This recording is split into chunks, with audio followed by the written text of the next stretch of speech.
예, 말씀 잘 들었고요. 이 영화는 정권이 끝난 다음에라도 이 기금을 해서라도 다시 그 연작이 좀 나와야 될 것 같고요. 그 지금 사람을 6명 죽인 그 공으로 국회의원까지 진출한 그 짓은 사람이 할 짓이 아니라고 생각하고요. 그 국회의원으로 진출을 했다는 것 자체가 사람이 할 짓이 아니라고 일단 생각을 하고요. 지금 감독님이나 저 위원장님은 이 정권이 끝난 다음에 이걸 뭐 특검으로 진행이 될 가능성이 있는지 이걸 어떻게 좀 보고 계시는지 좀 말씀 부탁드립니다. 그 앞에 김석기 씨가 이제 총선에 나왔는데요. 총선에서 떨어졌어요. 그래가지고 그래서 이제 국회의원 된 건 김석기라는 사람이 이제 그 국회의원은 아니고요. 저는 이게 이제 언젠가 진실이 밝혀질 거라고 생각을 합니다. 이제 밝혀야 될 것들이 굉장히 많은데 사실 이 진압 작전을 누가 기획했느냐가 중요하죠. 그래서 경찰이 자체 판단이 아닌 경찰이 아닌 그 윗선에서 뭔가 판단을 해서 이렇게 무리한 진압을 했을 거다. 그래서 이제 뭐 저기 영화에도 나오지만 이게 이제 1차 진압할 때 이미 굉장히 위험하다는 상황이 아무래도 그 전에 이렇게 밀어붙이기로 이렇게 빨리 하려고 했어도 1차 그 화재가 났을 때 그냥 7시 6분경에 1차 화재가 났잖아요. 그때 이미 이제 대형 화재가 날 수 있고 사람이 죽을 수도 있다고 하는 것들이 감지가 된 건데 그 뒤에 10분 후에 아무런 대책도 없이 곧바로 올라가서 다시 화재 난 거잖아요. 그러다 대형 참사까지 간 거잖아요. 그래서 그 부분은 분명히 밝혀야 된다는 생각이 좀 있고요. 그 뒤에 이제 사건을 조작하고 은폐하는 과정들 이런 부분들도 다 밝혀야 되겠죠. 그래서 사실 이제 이게 보면 경찰관 한 명 죽은 거에 대해서 철거민들 농성했던 철거민들이 공무집행치사죄를 적용해서 지금 3 내지 5년형을 4 내지 5년형을 받고 지금 감옥살이를 하고 있는 거잖아요. 그런데 철거민 5명 죽은 거에 대해서는 전부 다 무죄 결정을 내서 기소조차 하지 않았거든요. 이런 부분들은 이거 용납할 수가 없는 거죠. 그러니까 공권력이기 때문에 더욱 엄정하게 그런 책임을 물어야 되는데 공권력이 있기 때문에 무슨 짓을 해도 사람의 목숨을 뺏는 짓을 해도 용서할 수 있고 묵인할 수 있다? 이건 안 되는 거죠. 이렇게 가니까 우리 사회가 점점 더 이 국민의 목숨을 아주 파리 목숨처럼 이렇게 여기는 그런 사회로 가는 거기 때문에 무슨 일이 있어도 차기 정권에서 물론 이제 정권이 어떤 정권에 들어서냐 따라서 다르겠지만 차기 정권에서 이제 특검이나 뭐 여러 가지 뭐 할 수 있는 방법 다 동원해서 할 생각입니다. 예, 저기. 예, 뭐 잘 봤습니다. 간단하게 여쭤보고 싶은 얘기가 아직도 억울하게 감옥에서 지금 감옥살이 하시는 분들이 몇 분이나 계신지, 그다음에 아까 보니까 5 내지 6년의 징역 선고가 내렸는데 아직 2, 3년 남았다는 얘기 아니요? 그분들을 빨리 이렇게 다시 나와가지고 생활을 할 수 있도록 할 수 있는 방법이 뭐가 있는지 궁금하고요. 두 번째, 그런 대법원 판결을 받은 분이 지금 대법원장으로 임명됐다는 얘기를 깜짝 놀랐습니다. 그분이 임기가 얼마 더 남았는지 그런 분을 끌어내야 될 텐데 무슨 방법이 있는가 여쭤보고 싶습니다.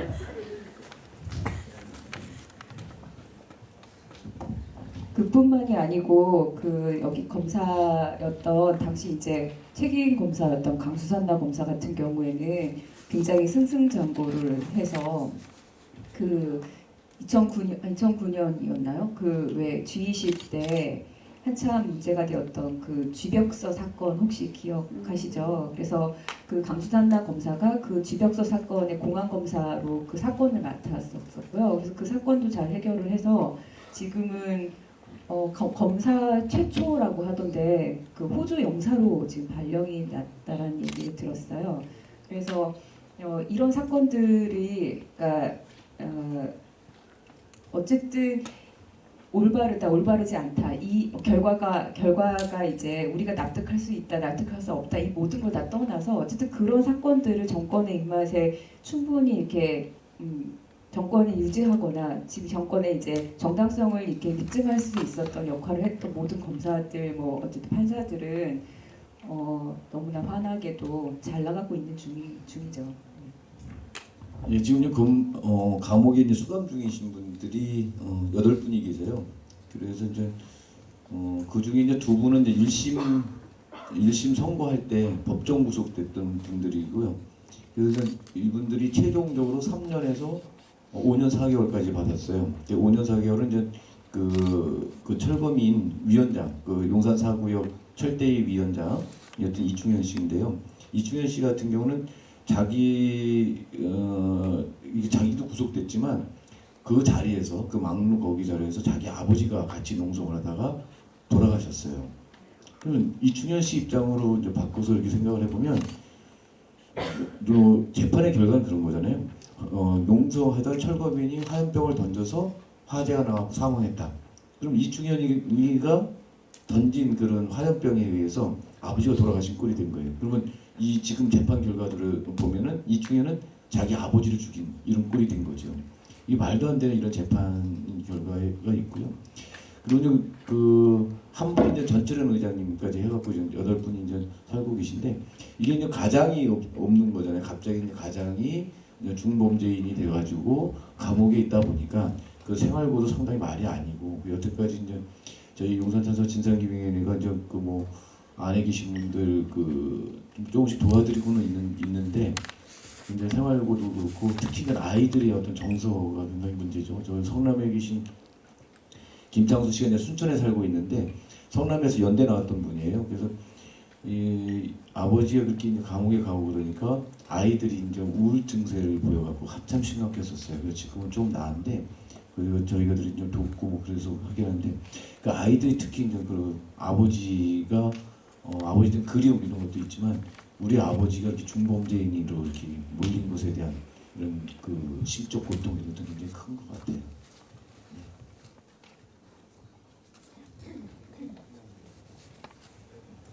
네, 안녕하세요. 저 다큐멘터리 찍는데 조금 관심 있는 일반인인데요. 질문은 3개예요. 짧게 대답해 주시면 되는 질문이 2개고 조금 긴 질문이 하나인데 하나는 저희 먼저 좋은 작품 만들어 주셔서 감사하고요. 영화 보면서 가장 충격받았던 장면은 사실 그 건물이 막 이렇게 조영산 세무사, 요가 막 정말 우리가 생각하는 일반인이라는 거에 제가 너무 충격을 받았어요. 그런 얘기를 사실 다른 분한테 듣고 이 영화를 보기로 마음을 먹었는데 그게 어떻게 보면 정말 일반인들이 피해자여서 사실 이 사건이 이렇게 커질 수도 있었다. 그리고 조명받을 수가 있다. 그런 얘기를 듣고 거기에 또 충격을 받아가지고 이걸 보게 된 건데 제가 그때 조금 시사에 관심이 없었는데 저만 모르는 건가요? 이렇게 막 그 건물이 그렇게 우리가 흔히 볼 수 있는 그런 막 세무사, 치과 그런 정말 평범한 사람들의 건물이라는 게 제가 막 뉴스 보도 같은 데서 받은 인상은 막 이렇게 마스크를 쓴 무서운 전철현 회원들 막 약간 이런 거였거든요. 그게 첫째 질문이고요. 저만 이런 건지. 2번째 질문은 다큐멘터리를 찍는데 조금 관심이 있는데 저도 좀 성향이 공격적이라서 그런지 법정에서 그거 MP3 녹음하시는 거 불법이라고 하셨었는데 그 부분에 대한 그런 부분을 어떤 법률적인 장르나 그런 거 구하실 수 있는 부분이 있었는지 아니면 어떻게 처리를 하셨는지 그거고 3번째 질문은 조금 정치적인 질문이에요. 제가 최근에 저번 총선 때 작년에 박원순 시장 선거 캠프에서 일을 했었는데요. 그리고 나서 총선 때 좀 충격을 받았었던 거는 실제로 외국인 노동 인권이라던가 이런 문제에 실제로 힘을 쓰고 정말 그 눈물겨운 그런 노력들을 하고 그런 사람들은 다른 사람들인데 이름 말할 수 없는 어떤 한 거대 정당의 그 어떤 비례대표 1번으로 어떤 후보를 내세우면서 그 아젠다를 이렇게 팬시하고 이렇게 편하게 이렇게 싹 취하는 모습을 보면서 저 너무 모욕감을 느꼈어요. 이 사람들 뭔가 진짜 이 사람들 뭔가 근데 오늘 이렇게 엔딩 크레딧을 보면서 그런 걱정이 제가 또 오지랖이 넓어가지고 LGBT 커뮤니티에 혹시 그런 또 비극이 또 막 일어나면 어떨까 하는 부분에 대한 걱정이 돼서 혹시 문화적으로 이렇게 문학적으로 이렇게 소양 있으신 분들이나 에집트 커뮤니티에서 실제로 활동하시는 분들이 그런 부분에 대해서 혹시 대처를 하고 있는지. 이게 뭐 미래의 일이잖아요. 뭐 우리나라가 뭐 미국이나 뭐 그런 나라들처럼 다음 총선이나 대선에서는 이제는 아젠다가 뭐 동성애 인권 이런 걸로 갈 가능성은 충분히 있잖아요.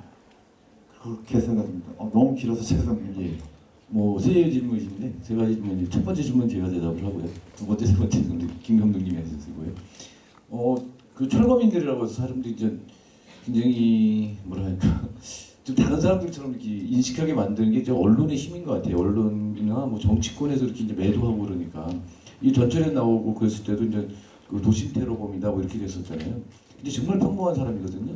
그 철거민이 뭐 자기가 철거민 되고 싶어서 되는 게 아니라 갑자기 어느 날 철거민이 돼요.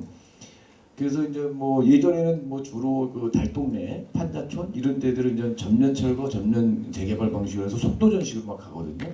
그래서 우리나라는 다른 나라에서 철거해서 재개발까지 가는 시간에 절반도 소요가 안 돼요.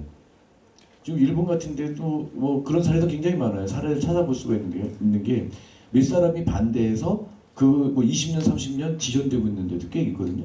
이게 이렇게 되는데 우리는 그런 게 없잖아요. 한 번에 싹 저기서 쓸어버리고 그리고 이제 몇 년 안에 거기 이제 본층 아파트 다 올라가거든요. 다 5년에서 10년 사이에 다 끝나버려요. 계획해서 세워서 저기 그 할 때까지 이렇게 되는 건데요.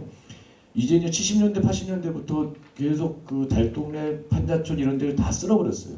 다 쓸어버리고 나서 이제 뉴타운이나 이런 거는 그 나머지 지역들을 주로 하는 거예요. 대부분. 서울 지역만 하더라도 이제 600개 지역이 뉴타운이라든지 도시환경 뭐 재정비 구역이라든지 뭐 별별적으로 해서 그 뭐 주거환경 개선 지구라든지 이런 걸로 지정돼 갖고 이제 동시에 진행이 되고 있어요. 그래서 오세훈 씨한테 정말 난리였는데 여기 용산 4구역 같은 경우에는 다른 지역보다도 더 이렇게 그 좀 자영업자들이 많은 지역이에요. 이 세입자들이라고 하지만 다 사장님이에요. 동네에서 다 사장님이에요. 그래서 이제 어떤 분은 뭐 돌아가신 분 양혜성 여사 이런 분들 같은 경우는 사모복집이라고 하는 복집을 굉장히 크게 하고 있었어요. 그래서 거기 권리금만 해도 2억 원이었고 초기 인테리어 비용만 해도 1억 5천만 원, 그러니까 3억 5천만 원 초기 투자를 한 거예요. 그래서 이제 몇 년 장사 잘하고 있었거든요. 그래서 은행비 갚아가면서 잘하고 있었던 건데 갑자기 철거민이 된 거예요. 근데 5천만 원 받고 나가라는 거예요. 이거 못하는 거죠. 그러니까 이 사람들이 계속 버티면서 싸우고 그래서 자기도 권리를 찾자고 욕을 하는데 이걸 다 폭력으로 다 깔아뭉개는 거예요. 용역으로 깔아뭉개고 경찰이 거기 편들어주고 사법부가 그것도 편들어주니까 결국 자기네들이 어떤 거를 정말 돈 1,000만 원에 더 받아 갖고 가려면 방법이 없다. 투쟁하자. 그래서 대책이 만드는 거고. 근데 이게 워낙 그 공포스러운 그 용역 깡패에 쫓기다 보니까 어떻게 할 수가 없잖아요. 그러니까 막루를 짓고 올라가는 수밖에 없는 거예요. 그래서 모든 철거 지역에서 계신 분들이 다 똑같은 얘기를 합니다. 내가 이런 줄 몰랐다. 대한민국이라는 사회가 내가 철거민이 되기 전에는 이럴 줄 몰랐다. 정말 법이 그 무전유죄, 유전무죄의 사회인지 그리고 정말 법보다 주먹이 가깝다는 그런 게 남의 얘기인 줄 알았다라고 생각을 해요. 얼마나 순진하냐면 사람들이요. 바로 자기 옆집에서 옆집이 부셔져도 내 집은 안전할 거라고 생각해요. 마지막까지 그리고 당할 때까지. 이런 게 철거민들이에요. 남들이 아니고 정말 우리 사회에서 일반적으로 볼 수 있는 그런 서민들이거든요. 이런 사람들이 어느 날 갑자기 그렇게 싸움을 할 수밖에 없게끔 만들어 가는 거고 그리고 그렇게 올라가서 자기 요구를 하게 되면 그걸 이렇게 있는 극렬한 어떤 그런 그 테러 군자처럼 몰아가는 거죠. 그런데 이제 다른 사례들도 있어요. 사실은 그 막루 짓고 올라간 이런 쪽에서 이렇게 강제 진압을 한 게 아니라 정말 경찰이 다른 방법을 선택했던 경우들이 있어요. 그런 경우는 잘 해결하고 나와요. 용산이 일어나고 나서 이제 두 달 후에 3개월 후에 그해 4월 달에 이제 타결 보고 나온 데가 용인에 있는 어정 가구 단지 그 철거민들이었는데 거기서 막루 짓고 무려 1년 6개월을 버텼어요. 1년 6개월을 버텼던 건 뭐냐면 경찰이 그게 진압을 안 하고 대신 여기 경찰이 그 철거민하고 조합 사이를 왔다 갔다 하면서 협상을 붙여갖고 결국 그 협상 타결을 보고 내려왔다는 거예요. 자, 이런 방법도 있는 거예요. 자, 이제 그렇게 조기 진압을 해갖고 막 그 사람까지 죽이면서까지 진압을 해놓고 지금 어떤 거예요? 3년 6개월이 지났는데 저쪽이 남일 땅 그 건물 그 터는 지금도 공터로 있어요.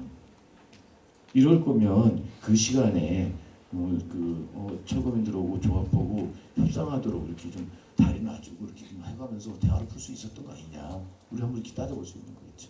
저 여기까지 할게요. 그 두 개의 문을 처음 만들었을 때 DMZ 국제 다큐멘터리 영화제라는 데서 틀었었어요. 저희가 이제 국제 경쟁이라고 하는 분야에서 이제 그 부분에 출품을 했어서 심사위원들이 되게 독일 분도 계셨고 한국 분도 계셨고 일본 분도 계셨었는데요. 그 독일 심사위원이 이 영화의 그 그러니까 법정 녹음되어 있는 걸 보고 어떻게 이제 그걸 자료를 이제 갖게 된 거냐라고 물어봐서 이러저러한 과정에서 했다라고 했더니 그 독일의 영화 감독, 다큐멘터리 영화 감독이 그렇게 불법적인 방식으로 취득된 자료는 비윤리적이기 때문에 이 영화는 부도덕하다라고 비판을 했다라는 얘기를 후문으로 들었어요. 제가 직접 들은 건 아니고. 근데 그 얘기를 들어보니까 진짜 너무 어이가 없는 거예요.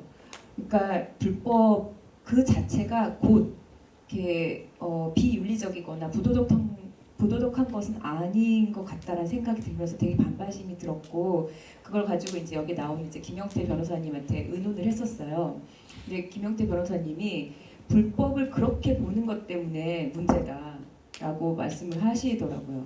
그러니까 우리의 역사를 보면 합법적인 방식으로 민주화 투쟁이 일어났던 것도 아니었고 다양한 사람들이 당시의 법의 모순이라던가 이런 것들 틈 사이에서 어쩌면 개인의 삶의 희생을 하더라도 그 법을 어기면서 이렇게 싸워왔던 역사가 있고 또 한편으로 보자면 이 철거 관련한 부분에서도 어느 정도 법이 바뀌게 되었던 건 이런 식의 철거 투쟁이 있었기 때문인 것인데 그 철거 투쟁이라는 건 합법적인 방식으로는 보장될 수 없었던 거죠. 계속 불법적인 그러니까 그 불법이라는 말에 우리는 불법 범법자, 불법 행위를 한 범법자라는 것에서 일단 왜 법이 있는데 불법을 저지르면서 저렇게까지 해야 돼? 라는 식의 약간 좀 거부감이 저한테도 있고 많은 분들이 그런 거부감이 있으실 것 같아요.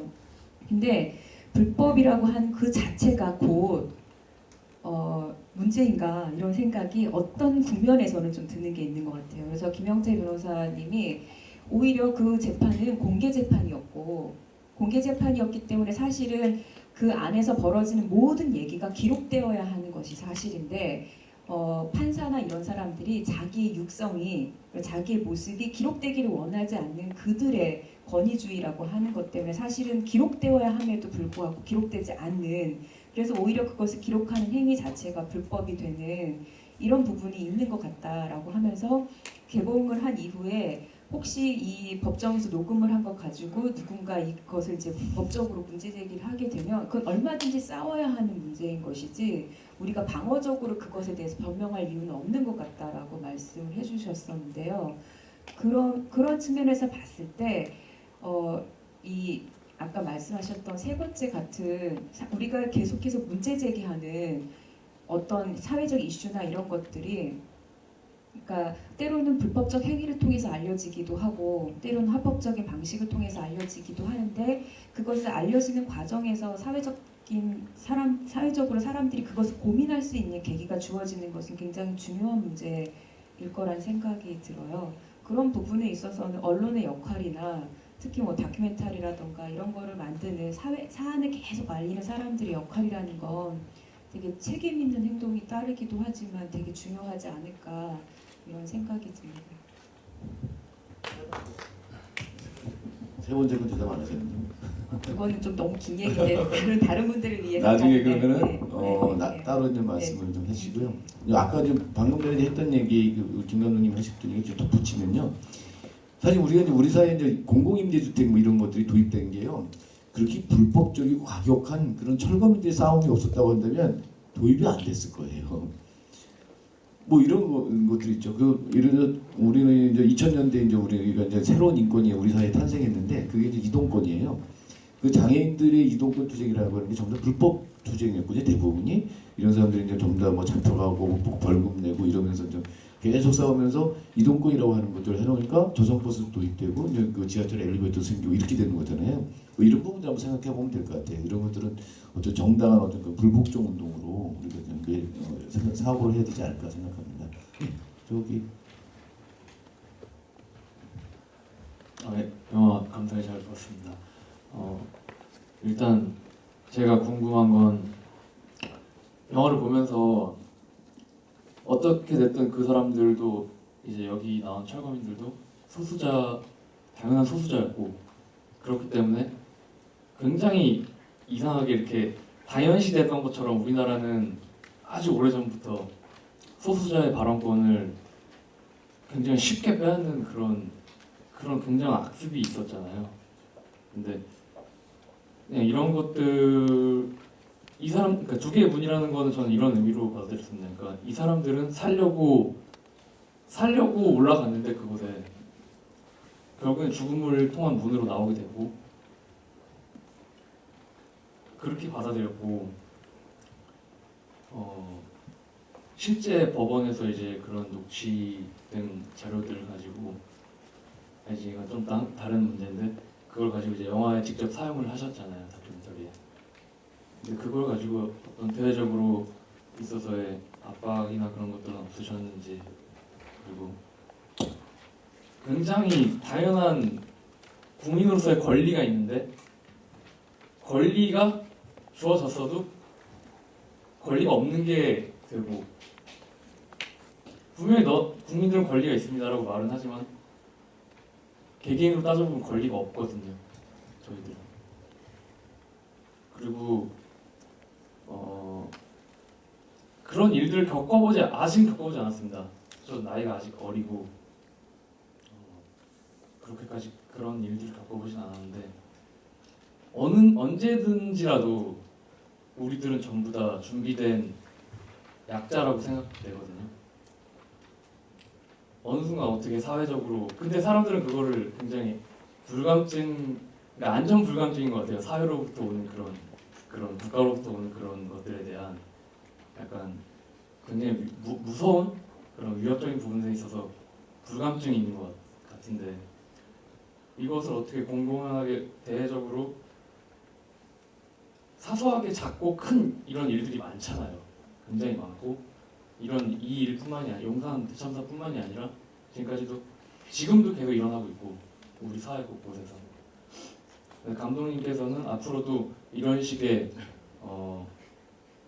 소수자의 입장에서 그냥 관찰자가 아니라 이렇게 다큐멘터리 식으로 약간 외침 같은 그런 식의 영화를 계속 만드실 건지, 그리고 아까 제가 여쭤봤었던 그런 어떤 압박은 없었는지 궁금합니다.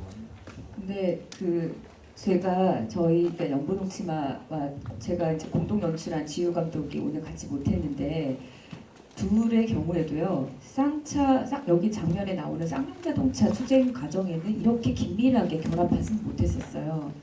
그래서 사실 약간 착시인데, 마치 이런 영화를 만든 사람들은 모든 투쟁 현장에 다 이만큼 긴밀하게 결합하고 있어서 나름의 어떤 면죄부랄까? 죄책감이 덜할 것이다라고 많은 관객분들이 생각하시는 것 같아요. 근데 사실 그렇지 않고 쌍용자동차 문제에 대해서는 당시 투쟁 과정이나 이후의 투쟁에 이렇게 많이 결합하지 못했기 때문에 그 사안과 관련해서는 여기 계신 많은 분들만큼이나 되게 미안한 감정과 잘 몰랐던 것들에 대해서 많이 충분히 결합하지 못했던 것에 대한 죄책감이랄까? 막 이런 것들이 있는 것 같아요. 그래서 생각을 해보면 어쩌면 지금 박래우 위원장님도 말씀하셨지만 사실 우리가 어느 정도의 약간의 권리를 실제로 행사할 수 있었던 것은 보이지 않는 많은 사람들의 노력과 그 속에서 우리가 이제 누리게 되는 어떤 부분들이 있는데, 사실 이 다큐멘터리 역시도 저는 빚을 갚는 감정으로 좀 만들었던 것 같아요. 좀 되게 모순적인 얘기지만 그날의 막루에 올랐고 그렇게 투쟁을 했던 사람들의 그 결단과 나름의 용기랄까? 그 선택이 없었다면 이 철거의 문제라던가 공권력의 문제라던가 이런 것들이 사회적으로 이렇게 또 알려지지 않았을 것 같아요. 그러니까 모두가 다 참고 그냥 내가 좀 손해 보더라도 넘어가지 뭐 이런 식의 생각들. 왜냐하면 그거를 결단했을 때 따르는 자신의 삶을 걸고 따르는 그 뭐랄까 불이익이랄까 이런 것들이 더 크기 때문에 차라리 경제적으로 조금 손해를 보더라도 그냥 넘어가자 이런 식의 생각을 하는 우리 대부분의 사람들에 비해서 불이익의 문제가 아니라 단순히 경제적 손해의 문제가 아니라 이건 옳지 않기 때문에 선택하게 되는 많은 사람들의 삶에 우리는 진짜 많은 빚을 지고 있다라는 생각이 들고요. 그건 저 역시도 어떤 부분에서는 박래곤 위원장님도 비슷하지 않을까 그런 부분을 생각을 했을 때는 어떤 사안에 직면했을 때 우리가 모두가 다 이 정도의 결합으로 뭐 살 수 있는 건 아니고요. 모든 투쟁 현장 이만큼 결합할 수 있는 것은 아니고요. 물론 우리 박래곤 위원장님 모든 거의 대부분의 투쟁 현장에 결합을 하고 계시지만 근데 그럴 수는 없다고 생각해요. 자기 삶도 있고 자기 욕망도 있고 뭐 그런 자신의 인생에서 어떤 한 순간 직면했을 때 용기를 내는 선택을 할 수 있는 것이 오히려 더 중요하지 않을까 뭐 이런 생각이 듭니다.